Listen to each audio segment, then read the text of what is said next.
Hi everybody, Colin here from Colin's Engage. I'd like to welcome you back. I hope you're all well. And what have I been up to? Well, we've done some casting of some dry stone wall segments, so I'm just going to show you them from being cast to the finish colour. I've done a bit more ballasting, I'll show you that, and there's going to be a bit of running, and there's going to be a few different trains running. And the other thing is, this week it's my birthday on the 25th, and I've reached a grand age of 21. Did I say 21? Maybe I'm 60. I think that's what it is. So I got a very special present from Stony Hole, and the layout, what some of you have been to see, and very grateful for popping over and supporting her. She's done a bit more, and I believe she'll be putting a video up in the next couple of days. So on with the video. Right, I've started to colour some dry stone walling. Quite pleased with the outcome. It's the colour of the area. I've cast some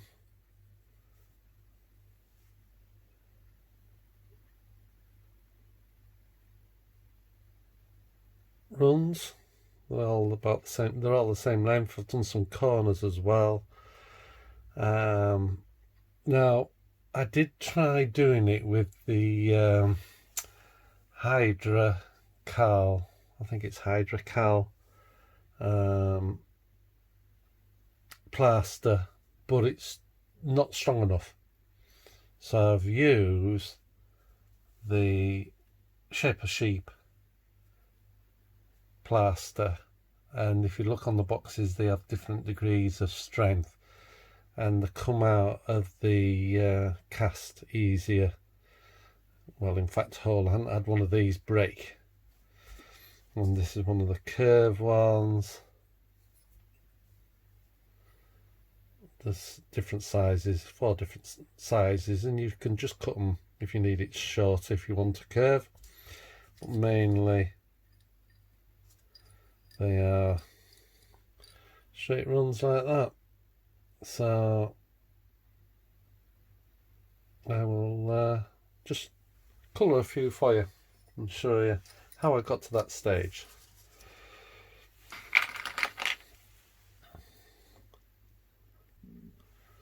So the first colour I'm putting on is that.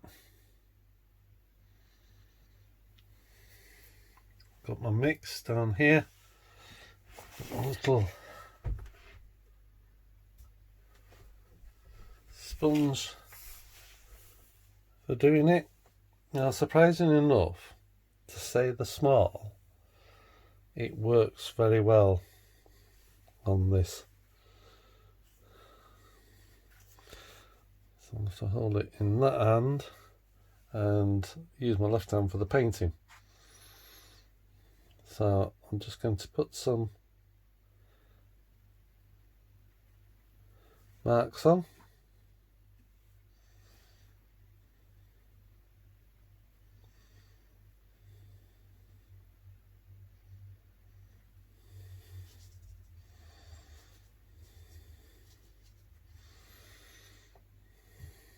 Sorry if this isn't in focus.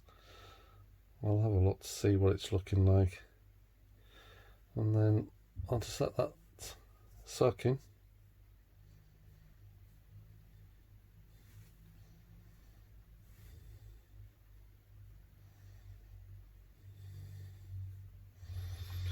A bit fiddly with it being so small.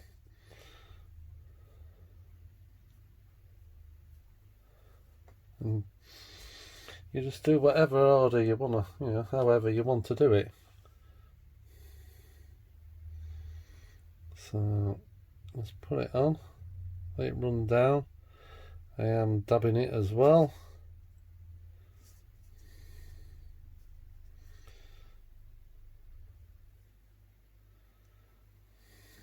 just do this one colour.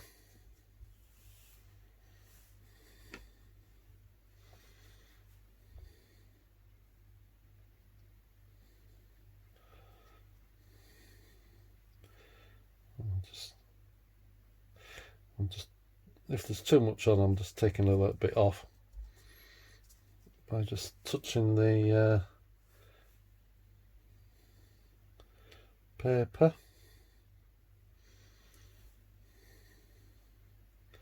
Well, that's all I'm doing, just going over so it does it.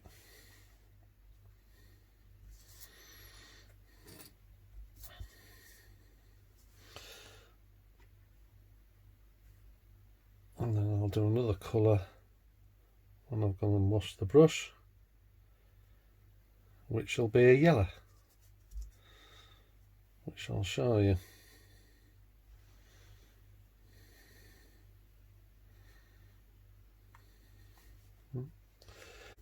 Okay, the next colour. That's it. This is my mix. That's it to look at. And then you put some on where there isn't any of the colour, but you still leave some white. You can put it over the top, but the idea is to do it in a different area. So again, I'll just show you like that. There's just a subtle tone, well, there is a big tone difference, one's yellow, one's brownish, but it's not, because it's so watered down, and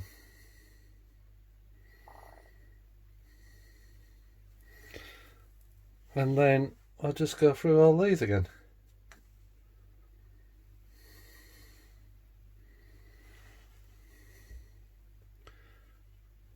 I do apologise that I may not be getting it in, but unfortunately you need to see what you're doing. And the only way I can do that is to look with my eyes, not through the camera, and the camera's to one side anyway.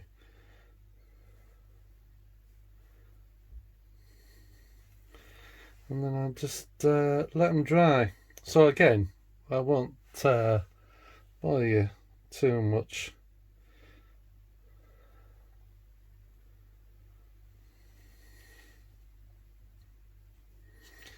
I will just do this one.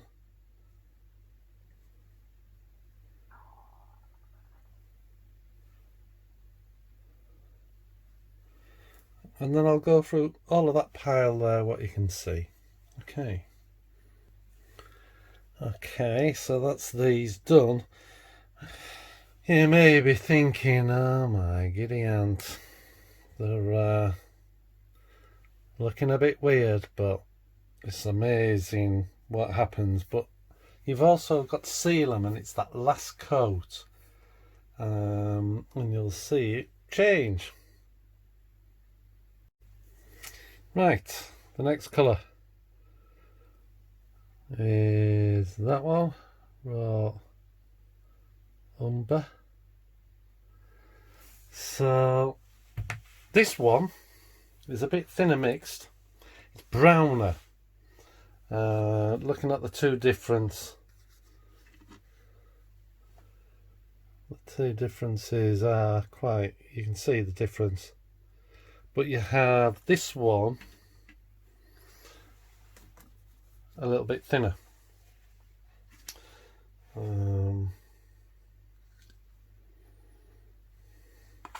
And you paint the whole lot, go over everything. So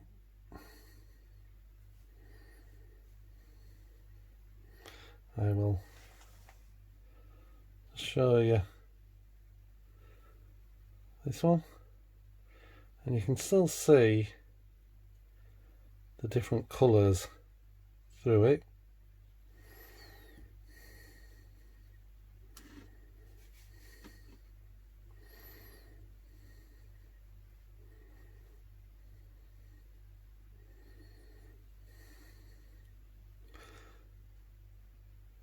See, I can see it, don't know if you can on the camera. There is the lighter one, and then I go through all of them, just doing the same. I'll be back. So they're done now. I'm going to let them dry, and then you've got to seal them. I'll show you what that entails. Okay, so that's what it dries like, and you would really think, oh dear, does he know what he's doing? Well, I don't know if I know what I'm doing, but those turned out all right. It's the same process. Now what I'm going to do is just put some of that on. I'm going to brush it on, and I think it's to seal the colours to where they are so they don't mix with the grey which is in there, which I'll mix some fresh. So I'm just going to brush that on, small brush, just all over. Bit sticky in the hands, but so well. Okay, I'll be back when it's dried. So that's all of them sealed with the scenic cement. Just possibly got a bit more of a wet look, possibly brought the colours out a bit more. So now I'm going to put that on, and that does that. That's the plan. So I'm just going to put it on the same with one of these, and it's going to go all over, literally all over it. So I'll do that, and then I'll show you when it's done. Right, let them dry now, see what they're like. They're looking okay at the moment. So that's the pile done, and just to show how close they get, the bottom one is the one of the previous, what I showed you at the beginning, and that is from the big pile. So I'm just going to seal it now with that, and it should be done. Right, that's them all sealed with scenic cement now. So barring drying, I can start putting them on and out. Quite a few there to get me going.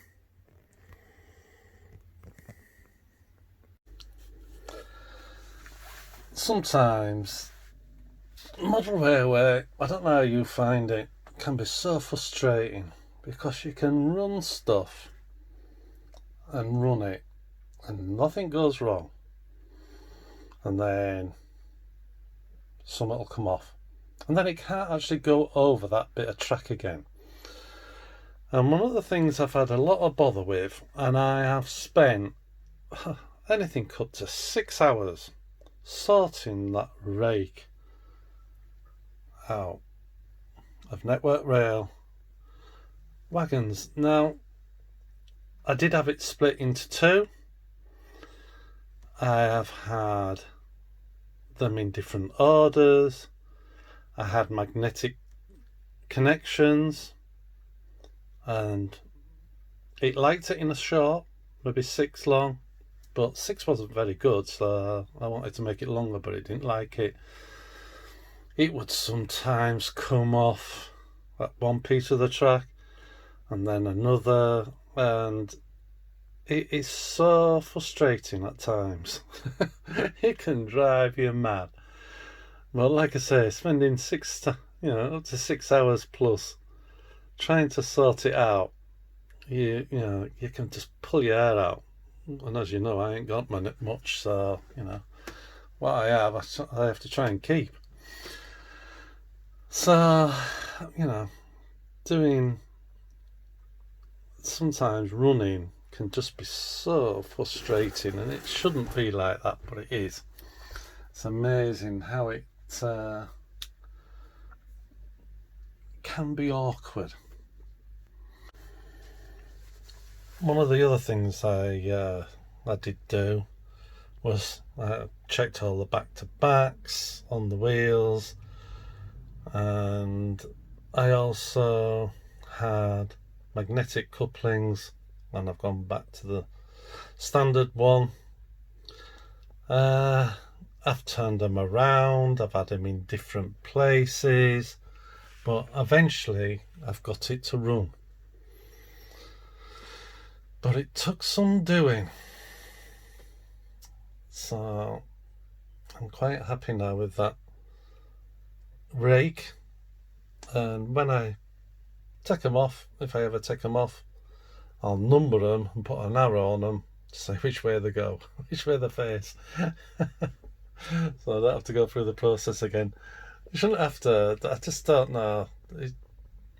It didn't like the double slips, and it didn't like the crossovers. I think it's just all down to the size of the wheel, because it just drops in to little holes and then doesn't know which way to go, so it just picks away and off it goes. It's quite funny, really. Well, it ain't funny. It's funny from the point of view of why. Anyway, it is better now. Well, here's something a bit different. Not the 58. Somewhat from a foreign country. Like running different things. But it belongs to DB Shankner, but in a different country. And basically, it's a DMU what just goes from that town to the airport and back. But it was a bargain. No one wanted to bid on it. It's DCC. It has to be to run on mine. And the guy didn't know. He just sent me the details of it, and it looked like it didn't word it as such as DCC ready. It just said it was, how did it word it? Something on the likes of can be digital. Now, most trains can be made digital if you want to hardwire them, but I just thought this was a bargain. It's Fleischmann, that DCC ready, because that's what it is basically, £90. That isn't bad. So we'll send it on its way, but one of the fascinating things about it, it's articulated. That joint moves. I'll just back it round the corner to start with, and just watch what happens to it when it goes round the corner. You can see it's starting to open up.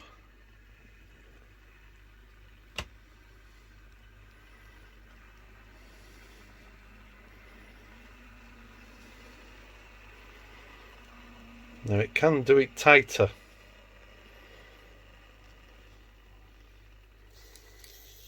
Tree's falling over. I'll show you.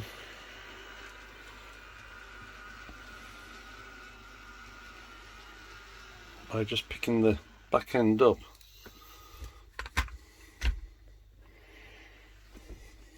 So if I pick the back end up, you see how it articulates. I've used it and that moves. That is so clever. Well, I think it's clever. Right, it's back on the track now. But I just thought, just again, something different. I want to run different things. It was a bargain, like I say. And it goes round the third loop.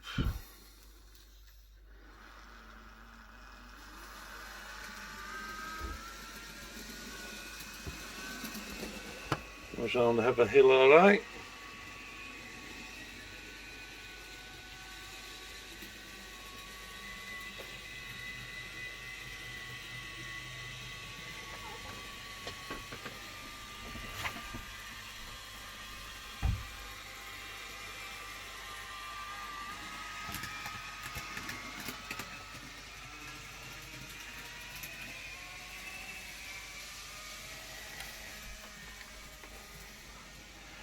I just thought it was somewhat different, bit of colour, of a different run. It's got lights at the front and the red lights at the back.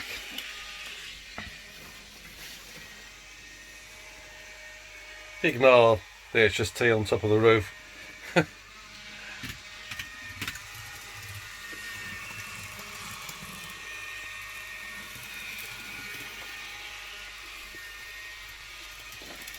All the rubbish, like I normally have out.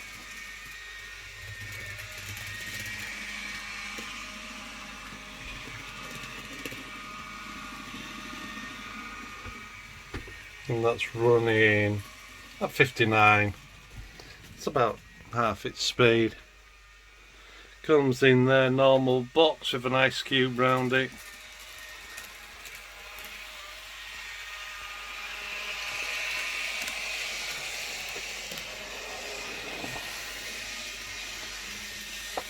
But I just thought that was something different. Sorry for moving round too fast.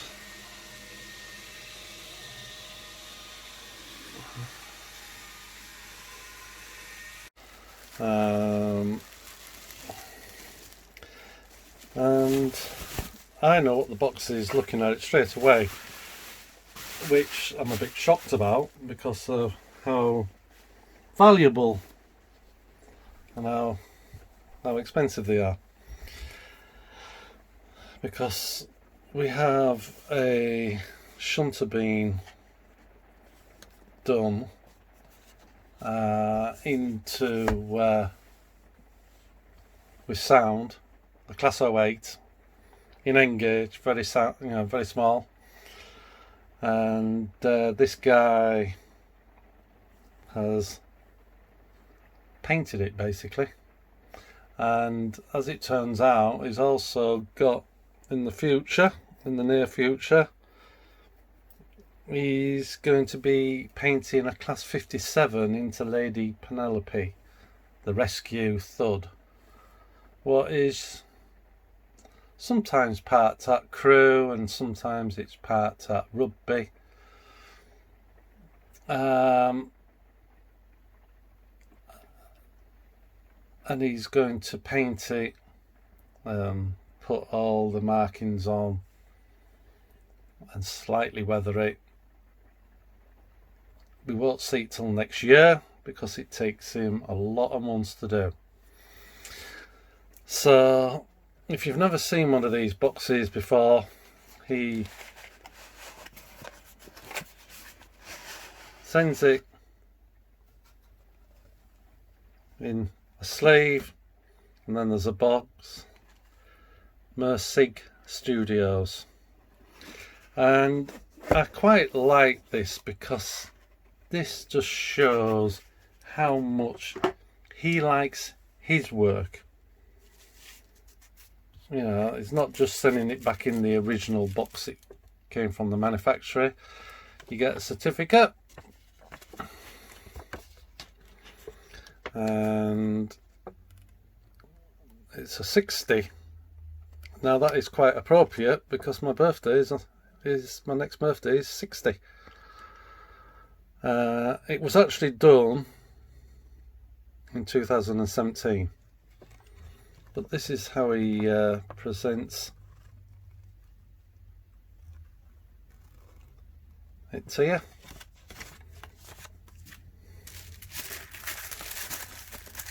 And then the actual original box is inside.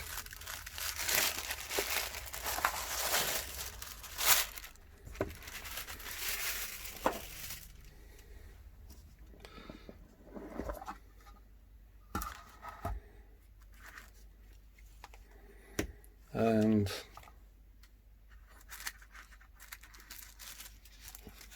upside down, guarantee that when you open something.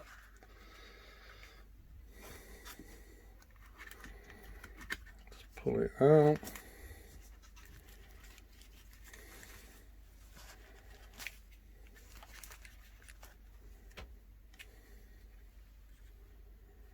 And that's it. Now, it's slightly weathered it, as you'll see on the roof, but his artwork is fantastic. If you've never seen any of his stuff, unfortunately he only does Engage, which is a shame, but even the end, I don't know if I can get it to focus, but usually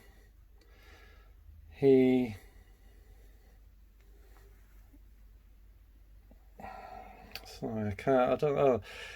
Even the glass is slightly weathered, and then he puts the windscreen wiper marks on it. Unfortunately, I can't get it to do it. I do apologise. There's maybe a hint of it. And that's the front end, because he takes the coupling off and just puts the end bits on. You can have it done in degrees of different amounts. I would say this is half of the stuff they put on, but it's such a lovely touch of weathering, and that is quite unique. And the actual name is Teenage Spirit on the nameplate, and I believe it's something to do with a charity, and that's what the emblems are. If I just put some glasses on, just excuse me a minute.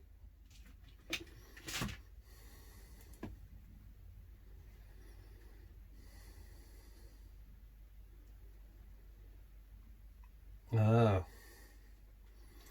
I see. In this writing, oops, sorry. In this writing there, it's Teenage Cancer Trust, and it's a DB Shankner, and they must have done this model to sponsor, I don't know, or just to recognise the charity. But someone asked to be hand painted.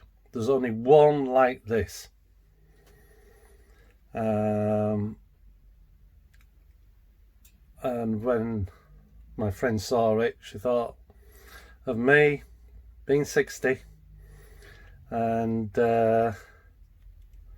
she thought it was appropriate because it's such a special logo with the weathering, and we do like his work. This is our second. Like I say, there is a third going to be on the way. I do apologise, I keep going out of focus with it. So we'll get it on the track and let's see it run and pull in some stuff.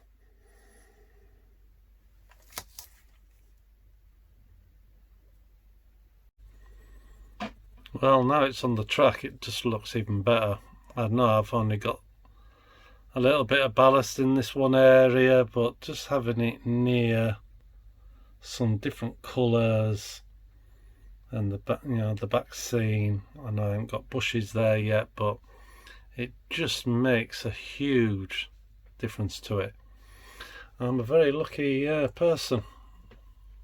That was such a fantastic gift.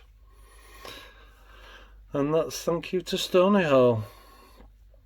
Anyway, let's give it a run. And as it turns out, the first 3 wagons it's going to pull weathered. Which is quite appropriate, really. Unfortunately, I have only got 3 of these AWS ones, and then all the rest are just nice and clean. But it is a fantastic looking loco, and the one thing about 60s, they're reliable, or all the ones I have are, and they pull. They're very good pullers.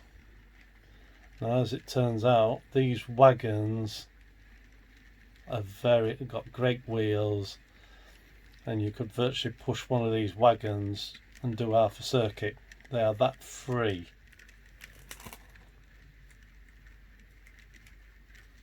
Sorry about the flashing lights, as in they're not flashing, but the camera's picking them up.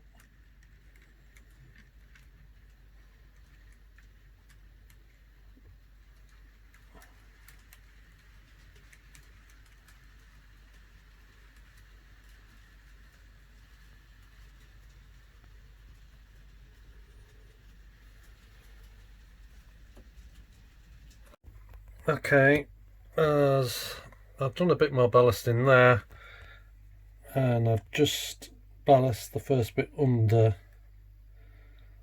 the bridge.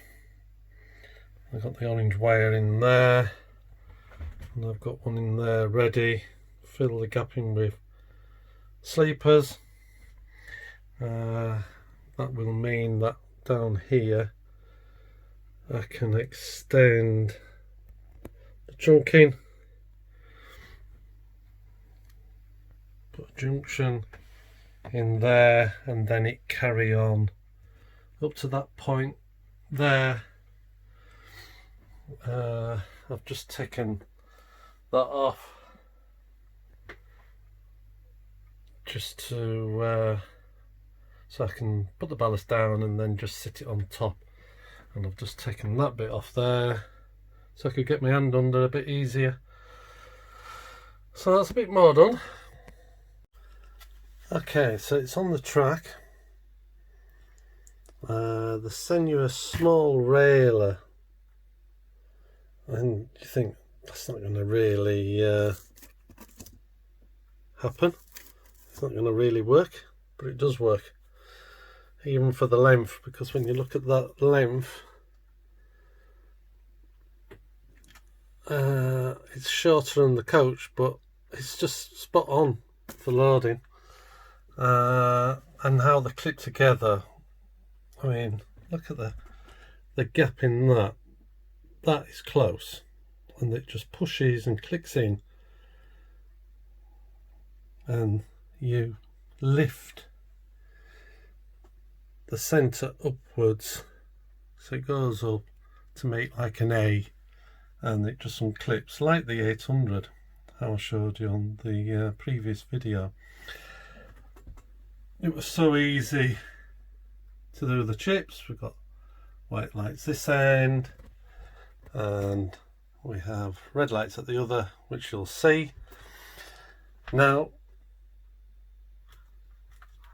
we're going to give it a run.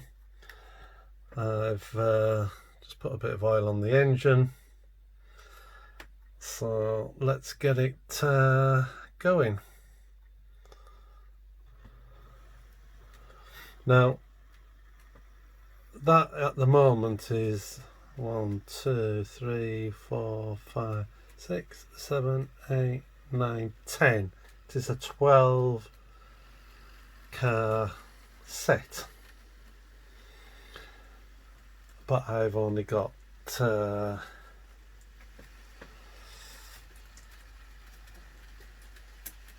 on. I couldn't get 12 on. I might go down to 9 yet. Going over a double slip there, you can hardly see the wheels because this is the Bullet Train, the E7 version. And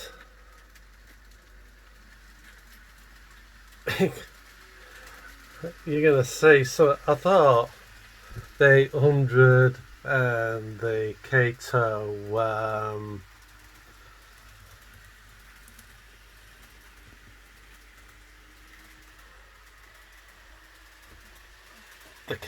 Eurostars went fast, but this is called the Bullet Train, and boy, it goes like a bullet. Now, I apologise that I won't be able to keep up with it, but if you've ever watched real trains or been to a station and watched, say, the Pendolino go past, or even HSTs, they have this certain noise when they go past, woof woof kind of noise, the speed. Well, I think I've got it on my layout now. So that is only speed 30. I do all mine, don't forget that 128. So we'll crank it up.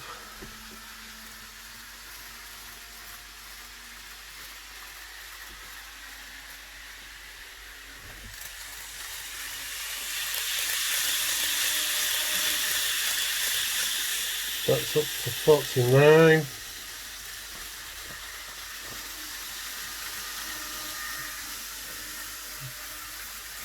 Let's go a bit higher.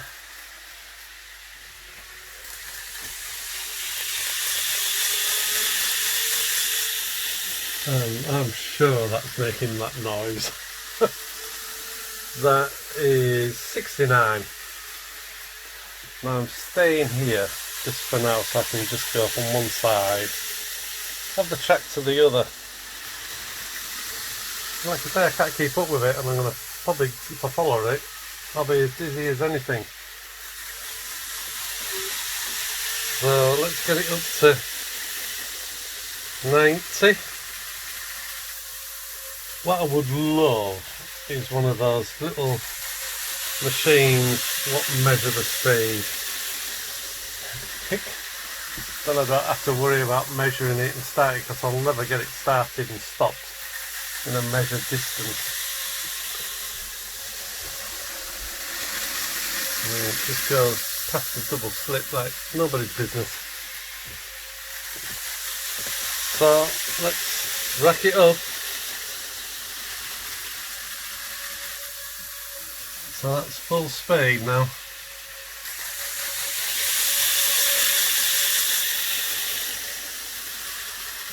And it's fairly quiet. Yes, you can hear the motor, but my God, it's half turn. It's exactly the same motor what's in the 800.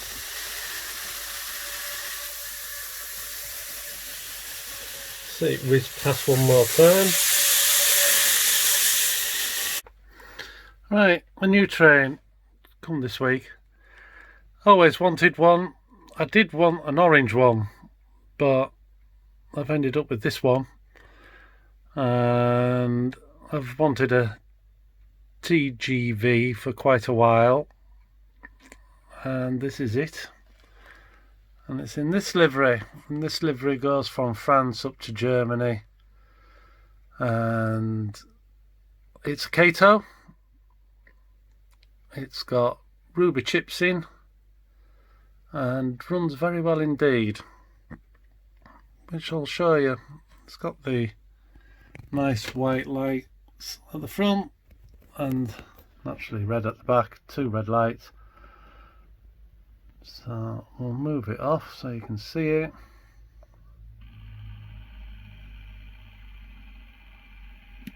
So we've got first class, again first class, then the buffet car, and then all the rest are second class. And then the engine unit at the back. And as all Kato does, runs very well.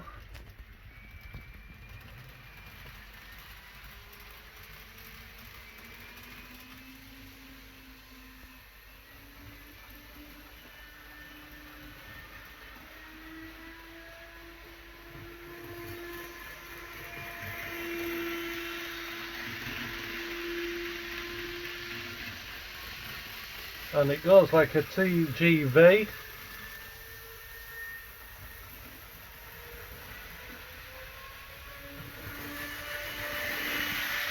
Very fast indeed. And it goes in both directions.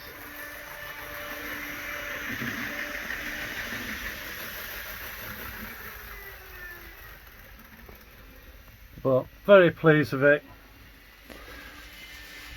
It's quite an old model from Kato, but still very, very nice.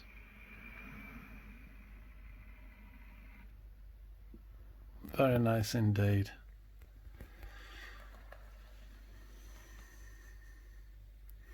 It's a 10-car unit, just right for my size. It would it's a train what likes going in straight lines, really, you know. Not on my layout, but just in the real world it just wants straight lines, fast as it can.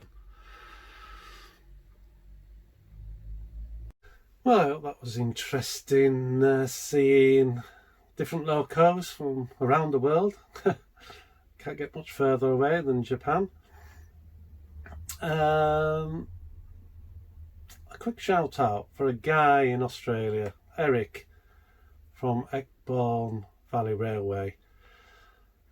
He's just getting back into doing his layout. He's had a bit of a break due to sad news, things like that. He lost his dog as well, which didn't really help, and it doesn't help at any time losing one of your best pals. His wife's not being very well, so he's getting back into his model railway. So if you could just pop by, you know, let's get him back into it.